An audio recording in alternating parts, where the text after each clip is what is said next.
പണത്തെക്കുറിച്ചിട്ടുള്ള ആധുനിക കോൺസെപ്റ്റുകൾ ഇങ്ങനെ വിളമ്പി അതൊക്കെ ഇരുന്ന് കണ്ട് ഒരു പ്രത്യേകതരം മാനസിക രോഗത്തിൽ എത്തിയിരിക്കുകയാണ്. ഞാൻ ലക്ഷപ്രഭുവോ കോടീശ്വരനോ ആയില്ലെങ്കിൽ എന്നെ ഒന്നിനും കൊള്ളില്ല എന്ന് ചിന്തിക്കുന്ന ആളുകൾ ഉണ്ടാവാൻ തുടങ്ങി. സക്സസ്ഫുൾ ലൈഫ് എന്നാൽ നിറയെ പൈസയുള്ള ലൈഫ് എന്നാണ് എന്നൊരാശയം സോഷ്യൽ മീഡിയയിൽ പ്രചരിക്കുന്നുണ്ട്.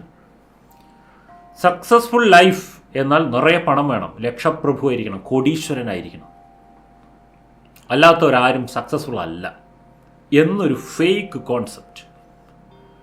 ഇത് തെറ്റാണെന്ന് നിങ്ങൾക്ക് മനസ്സിലാക്കണമെങ്കിൽ നിങ്ങൾ കോടീശ്വരന്മാരെ പോയി കാണുക. യൂട്യൂബിലും ഫേസ്ബുക്കിലൊക്കെ കാണുന്ന, ഇൻസ്റ്റഗ്രാമിലൊക്കെ കാണുന്ന കോടീശ്വരന്മാരല്ല കേട്ടോ. കോടീശ്വരന്മാരെ പോലെ വാടകയ്ക്കെടുത്ത് കോട്ടിട്ടും വാടകയ്ക്കെടുത്ത് കാറെടുത്തിട്ടും അഭിനയിക്കുന്നവരെയല്ല. റിയൽ കോടീശ്വരന്മാരെ പോയി കാണുക. എന്നിട്ട് അവരുടെ കൂടെ 4 ദിവസം ജീവിച്ചാൽ നിങ്ങൾക്ക് മനസ്സിലാവും അവർ നിങ്ങളുടെ അത്ര പോലും സാറ്റിസ്ഫൈഡ് അല്ല ജീവിതത്തിൽ. They are not successful. They have a lot of money, but they are not successful. What is the meaning of successful life? അത് വളരെ ഇമ്പോർട്ടൻ്റ് അല്ലേ? ഈ സക്സസ്ഫുൾ ലൈഫ് ബേസിക് നീഡ്സ് എല്ലാം പൂർത്തീകരിക്കാൻ പറ്റുന്ന ലൈഫായിരിക്കണം. ഒരസുഖം വന്നാൽ ആരുടെ അടുത്തും പോയി ഇരക്കാതെ ജീവിക്കുവാനുള്ളൊരു സെക്യൂരിറ്റി ഉണ്ടായിരിക്കണം. ജീവിതത്തിൽ സാറ്റിസ്ഫാക്ഷനും സന്തോഷവും പീസൊക്കെ ഉണ്ടായിരിക്കണം. ഇത്രയേ ആവശ്യമുള്ളൂ സക്സസ്ഫുൾ ലൈഫ്.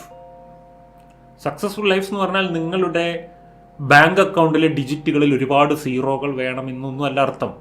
അങ്ങനെയുള്ളവരെല്ലാം സക്സസ്ഫുള്ളോ അല്ല. അങ്ങനെ ഒരു കോൺസെപ്റ്റ് നിങ്ങളുടെ ഉള്ളിലേക്ക് കൊണ്ടുവന്ന് തരുന്നുണ്ട്. ഇത് മണി ഡിസ്മോർഫിയ ഉണ്ടാക്കും. പണത്തെക്കുറിച്ച് പ്രസംഗിക്കാൻ നല്ല എളുപ്പമാണ്, പണം ഉണ്ടാക്കൽ അങ്ങനെയല്ല. അപ്പോൾ എല്ലാവർക്കും ഒരു കോമൺ സെൻസ് ഉണ്ട്. എന്താണെന്നറിയോ? എളുപ്പത്തിൽ പണം ഇങ്ങനെ ധാരാളം ഇരട്ടിപ്പിക്കുവാനുള്ള ഒരു വിദ്യ ഇതാ ഞാൻ പറഞ്ഞുതരാമെന്ന് പറഞ്ഞാൽ അവിടെ ആൾ കൂടും. എല്ലാവർക്കും ഇഷ്ടമുള്ളൊരു കാര്യമാണ്. വലിയ പണിയൊന്നും എടുക്കാതെ ഒരുപാട് പൈസ ഉണ്ടാക്കാൻ വല്ല വഴിയും കിട്ടുമെന്ന് എല്ലാവരും അന്വേഷിക്കുന്നുണ്ടാവും. എല്ലാവരും അല്ല, എന്നാലും ഭൂരിഭാഗം പേരും അങ്ങനെ അന്വേഷിക്കുന്നുണ്ടാവും. ആളുകളുടെ വളരെ സെൻസിറ്റീവ് പോയിൻ്റാണത്. ഇത് പലർക്കും അറിയാം. നമ്മുടെ സ്വഭാവം എങ്ങനെ തന്നെ ആയിരുന്നാലും ശരി, നമുക്ക് ഇഷ്ടമുള്ള ആളുകൾ നമ്മളിന്ന് വിട്ടു പോകരുത് എന്ന് പൊതുവെ ആളുകൾ ആഗ്രഹിക്കാൻ സാധ്യതയുണ്ട്. അതുകൊണ്ട് ഇഷ്ടപ്പെട്ട ആളെ സ്വന്തമാക്കാം. ഇന്ന് ഞാൻ കണ്ടതായിരുന്നു ഒരു പോസ്റ്റർ, ടെലിപ്പതി ശാസ്ത്രീയമായി പഠിക്കാം. ടെലിപ്പതിയെ ശാസ്ത്രീയമല്ല, പിന്നെ അതെങ്ങനെ ശാസ്ത്രീയമായിട്ട് പഠിക്കുക? ചിന്തിച്ചു നോക്കൂ. ടെലിപ്പതി ചക്ക വീഴുമ്പോൾ മുതൽ ചാവുന്നൊരു പരിപാടിയാണ്. അപ്പം ഇങ്ങനെയുള്ള ഒരുപാട് സാധനം ഇതൊക്കെ മനുഷ്യർക്ക് ഇഷ്ടമാണേ. കാരണം ഇതൊക്കെ മനുഷ്യർ എന്തെങ്കിലും ട്രിക്ക് തേടി നടക്കുകയാണ്. ലൈഫിൽ ഒരു ട്രിക്കും ഇല്ല. Life is very hard. Life വളരെ ജെന്യൂനായ സാധനമാണ്. അതിൽ ട്രിക്സ് ആൻഡ് ടിപ്സ് ഇല്ല. അറ്റ്ലീസ്റ്റ് നിങ്ങളുടെ ലൈഫിൻ്റെ കാര്യത്തിലെങ്കിലും നിങ്ങൾ ട്രിക്സ് ആൻഡ് ടിപ്സ് യൂസ് ചെയ്യാതിരിക്കൂ. അത് വല്ല ഇലക്ട്രോണിക്സ് ഉപകരണങ്ങളിലോ മിക്സിയിലോ ഗ്രൈൻഡറിലോ വാഷിംഗ് മെഷീനിലൊക്കെ ട്രിക്സും ടിപ്സും ഉപയോഗിച്ചോളൂ. തറ വൃത്തിയാക്കാനോ ടൈൽസ് ക്ലീൻ ചെയ്യാനോ ക്ലോസറ്റ് വൃത്തിയാക്കാനൊക്കെ ട്രിക്സും ടിപ്സും പഠിക്കുക. ലൈഫിൽ ട്രിക്സും ടിപ്സും അല്ല വേണ്ടത്. ലൈഫിന് വേണ്ടത് പ്രോപ്പർ ലോസ് ആൻഡ് സ്ട്രാറ്റജീസാണ്. ലൈഫിൻ്റെ റൂൾസ് ആൻഡ് സ്ട്രാറ്റജീസ്. ലൈഫിന് വേണ്ടത് പ്രിൻസിപ്പിൾസാണ്, ട്രിക്സും ടിപ്സും അല്ല. നിങ്ങളുടെ ജീവിതം നിങ്ങൾക്ക് വളരെ ഇമ്പോർട്ടൻ്റ് ആണെന്ന് തോന്നുന്നുവെങ്കിൽ ദയവ് ചെയ്ത് നിങ്ങളുടെ ജീവിതത്തിൽ ട്രിക്സ് യൂസ് ചെയ്യാതിരിക്കുക. സ്ട്രാറ്റജീസ് യൂസ് ചെയ്യും. അതിൻ്റെ റൂൾസ് ആൻഡ് പ്രിൻസിപ്പിൾസ് യൂസ് ചെയ്യും.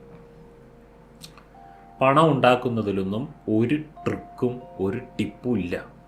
സിമ്പിളായി പറഞ്ഞാൽ നിങ്ങളൊരു പ്രത്യേക സമയപരിധിയിൽ ഒരു പ്രത്യേക ഊർജം ചെലവാക്കിയാൽ പണം ഉണ്ടാകും. എന്നാൽ നിങ്ങളുടെ ഏത് അവയവം ഉപയോഗിച്ച് പണം ഉണ്ടാക്കുന്നോ അതിനനുസരിച്ച് പണം കൂടുതലുണ്ടാവും. പണം ഏറ്റവും കൂടുതൽ ഉണ്ടാക്കി തരുന്ന അവയവം തലച്ചോറാണ്. തലച്ചോറ് ഉപയോഗിച്ച് പണം ഉണ്ടാക്കുന്ന ആൾക്ക് പണം കൂടുതൽ കിട്ടും. നല്ല പോലെ തലച്ചോറ് ഉപയോഗിക്കുന്നവർക്ക് പണം കൂടുതൽ കിട്ടും. ആ പണമല്ല കൈക്കോട്ടെടുത്ത് കളിക്കുന്നവന് കിട്ടുന്നത്. കാരണം കയ്യും കാലും ഉപയോഗിക്കുന്നുള്ളൂ, ബുദ്ധി ഉപയോഗിക്കേണ്ട. ഏറ്റവും കോസ്റ്റ്ലി ഓർഗൻ തലച്ചോറാണ്. ഏറ്റവും കോസ്റ്റ്ലി ഓർഗൻ തലച്ചോറാണ്. ആ ഓർഗൻ ഉപയോഗിച്ച് നിങ്ങൾക്ക് കൂടുതൽ പണം ഉണ്ടാക്കാൻ പറ്റും. നമ്മളെ സംബന്ധിച്ചോളം തലച്ചോറ് ഉപയോഗിച്ചിട്ടുള്ള തൊഴിലാണ് നമ്മൾ ചെയ്യുന്നതെങ്കിൽ അതിന് പേയ്മെൻറ്റ് കൂടുതലായിരിക്കും. കയ്യോ കാലോ ഉപയോഗിച്ചിട്ടുള്ള ജോലിയൊക്കെ ആകുമ്പോൾ പേയ്മെൻറ്റ് കുറയും. കയ്യും കാലും പോലും ഉപയോഗിക്കേണ്ടാത്ത ജോലികളുണ്ട്. സെക്യൂരിറ്റി ജോലിയൊക്കെ പോലുള്ള ജോലികളില്ലേ, കയ്യും കാലും ഉപയോഗിക്കേണ്ട, അതിനും പേയ്മെൻ്റ് ഉണ്ട്. ഒന്നും ചെയ്യാതെ ഇരിക്കുന്നതിന് പേയ്മെൻ്റ് ഉണ്ട്. അറിയോ? അങ്ങനെ ഒരു പണിയുണ്ട്. ഒന്നും ചെയ്യാതിരുന്നാൽ പേയ്മെൻറ്റ് കിട്ടും. ഒന്നും ചെയ്യാതിരിക്കുന്നതിന് പേയ്മെൻറ്റ്. അത് ഈ വലിയ വലിയ എക്സ്പോകളിൽ ഇങ്ങനെ സ്റ്റാച്യു പോലെ നിൽക്കുന്ന ആൾക്കാരാണ്. അവരൊന്നും ചെയ്യാതിരിക്കുന്നതിനുള്ള പണമാണ് കൊടുക്കുന്നത് അവർക്ക്. അവരെന്തെങ്കിലും ചെയ്താൽ അവർക്ക് പണം കൊടുക്കില്ല. അവരോട് ഇങ്ങനെ നിൽക്കാൻ പറഞ്ഞാൽ അവരിങ്ങനെ തന്നെ നിൽക്കണം. ചിരിക്കാൻ പോലും പാടില്ല. ഒന്നും ചെയ്യാതെ 1 മണിക്കൂർ 2 മണിക്കൂറൊക്കെ നിൽക്കുക സ്റ്റാച്യു പോലെ. അപ്പോൾ അങ്ങനെയും പണം ഉണ്ടാക്കാം നമുക്ക്. എന്തൊക്കെ വിൽക്കുമ്പോഴാണ് പൈസ വരുന്നത്? ഒന്നുകിൽ നിങ്ങളുടെ മസിലുകളുടെ പവർ വിൽക്കണം, കൈക്കോട്ടെടുത്ത് കളയ്ക്കണം, മസിലുകളുടെ പവറിനെ വിൽക്കണം, അപ്പോൾ അത് പൈസയാവും. അല്ലെങ്കിൽ നിങ്ങളുടെ ഭാവനകളെ വിൽക്കണം. എഴുത്ത്, ചിത്രം, പാട്ട് ഒക്കെ ഭാവനകളാണ്. ഭാവനകളെ വിൽക്കണം. ഡിസൈനിങ് ഭാവനകളാണ്. അല്ലെങ്കിൽ നിങ്ങളുടെ ബുദ്ധിയെ വിൽക്കണം.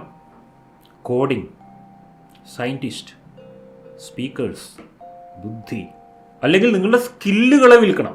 അല്ലെങ്കിൽ നിങ്ങളുടെ സമയത്തെ വിൽക്കണം. പ്രത്യേകിച്ച് പണിയൊന്നും ഉണ്ടാവില്ല, അവിടെ പോയി ഇങ്ങനെ ഇരിക്കണം. നിങ്ങളുടെ സമയം അവിടെ കച്ചവടമാക്കണം. അങ്ങനെ നമ്മളുടെ കയ്യിലുള്ള നമുക്ക് വളരെ വാല്യുബിൾ ആയിട്ടുള്ള എന്തിനൊക്കെയോ കൊണ്ട് വിറ്റിട്ട് പൈസ ആക്കിയിട്ട് വരികയാണ്.